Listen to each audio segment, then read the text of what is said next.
So today we're going to be talking all about getting higher quality audio for the videos that you take of yourself playing, whether it's by yourself or with the rest of your band, when using your phone to film that.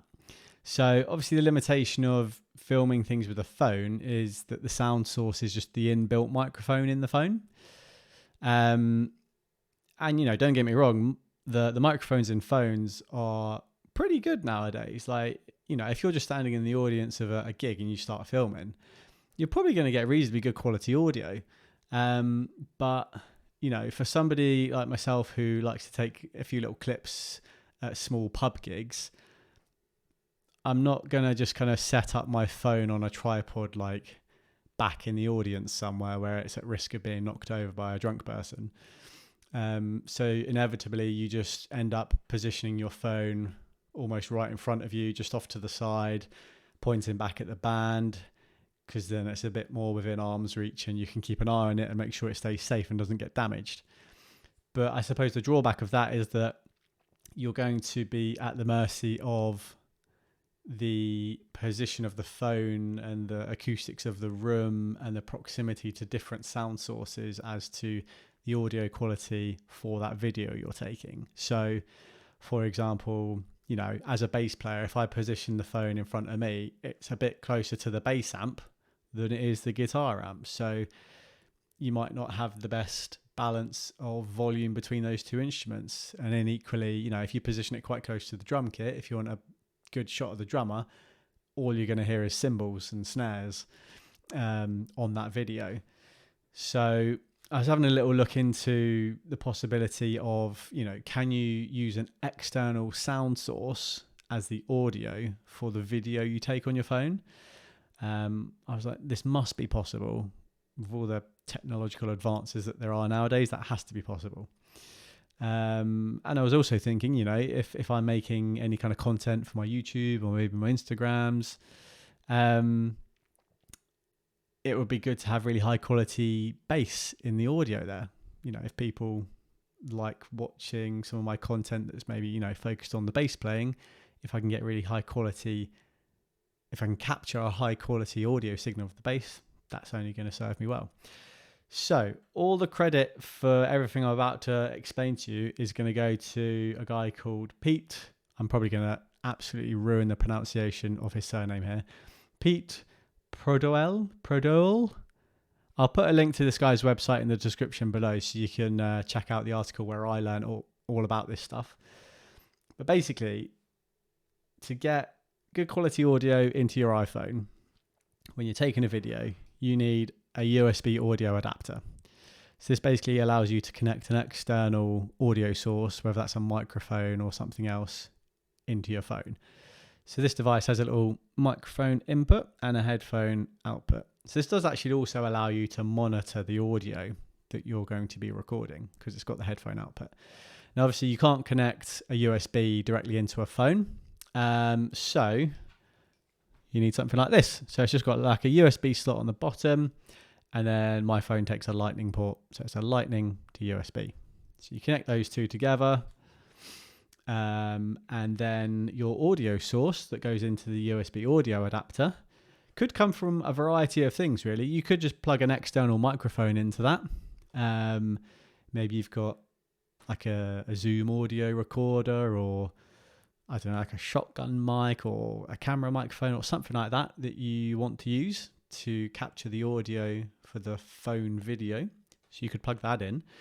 What I've been doing, just using a 3.5mm TRS cable that goes into the USB audio adapter, and then I'm taking my sound source from essentially my in-ear monitor headphone amp that's on my pedal board.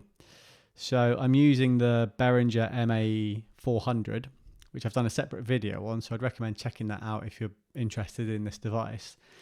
But the thing that's handy about that Behringer device is it's got two headphone outputs. One's 1/4 inch, one's 3.5mm.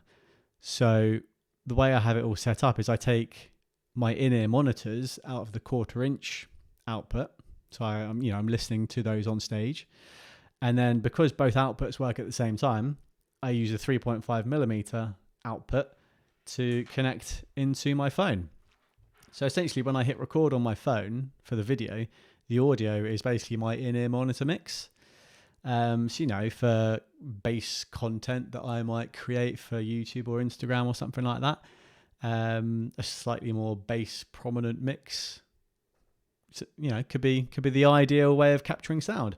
You obviously don't have to use the bass player's in-ear monitor mix as the sound source. You could just take a TRS cable out of the headphone output from the mixer and capture the full band mix as you hit record on your phone. So yeah, it's quite versatile and quite straightforward to do actually, and not too expensive really. I mean, these three things, the Lightning to USB, the USB audio adapter, and then a little TRS 3.5mm jack cable, that probably came in £20 to £25, something in that ballpark. Just went on Amazon and got all the individual components. But in addition to being quite a handy way of capturing better quality audio at gigs with a whole band, it's quite a good way of just recording bass videos, or just yourself playing at home. So, normally when I've done my bass covers on the YouTube channel here, I've, got the computer fired up, going into my audio interface, importing a file into Cubase, recording along to that.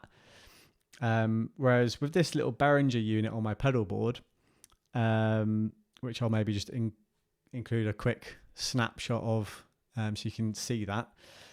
Yeah, with this device, I can literally just basically plug my pedal board into my phone and record good quality audio of me playing bass. So that's exactly how I recorded the recent video I did of the Metallica bass solo, the Anesthesia Pulling Teeth solo. Literally just pedal board into my little Behringer unit, into my phone, hit record, go. Didn't have to worry about setting up the computer or Cubase or any of that. So it's quite a good way to sort of quickly record things. But yeah, I just thought I'd share that with people really, because I think it's probably quite a common problem really that people have. If you just set up a GoPro or a phone at a gig, the audio is never going to be that fantastic. So it's actually not too complicated to get good quality audio for these little videos you might want to take at gigs. So yeah, hopefully that's useful for everybody. I'll just finish off the video by chucking in a few clips that I've taken, at gigs. Obviously, bear in mind this is my in-ear monitor mix that you're hearing, and I'm quite new to in-ear monitors, so there's a bit of variation between how dominant the bass is in the mix. But hopefully you can hear that things like the vocals and the bass guitar itself is much more clean and crisp and easier to hear and better quality. So yeah, I'll leave you with a few clips there, and comment down below if you've got a different way of solving this problem, or if after seeing this video you go out and buy these things and have good success with it. So yeah, I'll catch you in the next video.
not a trace.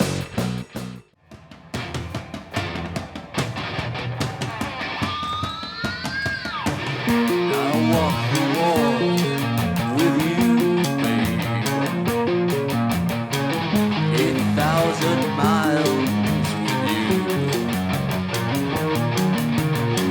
And I dried your tears of pain.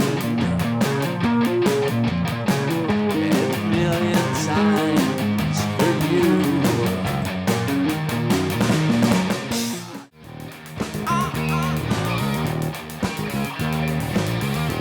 To my left over here, Mr. Tom Longbottom on the bass guitar.